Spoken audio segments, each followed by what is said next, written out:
घंटो मोहम्मद खान का खबर शामिल कयूं पिया। ब्यूरो चीफ सिंध हुब अली झांगर की रिपोर्ट मुताबिक जीए सिंध महाज़ ज़िला टंडो मोहम्मद खान पारां अफ़गाननि ख़िलाफ़ कार्रवाई न करण, अफ़गाननि खे न मोकिलण ख़िलाफ़ प्रेस क्लब अॻियां एहतजाजी मुज़ाहिरो करे सख़्त नारेबाज़ी करे गो अफ़गानी गो सिंध असांजी माउ धारिया सिंध छॾे वञो ज़ोरदार नारेबाज़ी कई वई।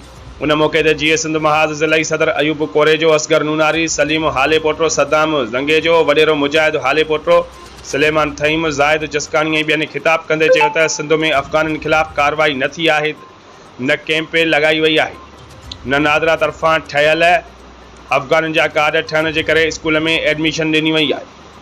सरकारी ड्यूटियूं कनि पिया, सरेआम होटलूं हलाइण सां गॾु कारोबार कनि पिया।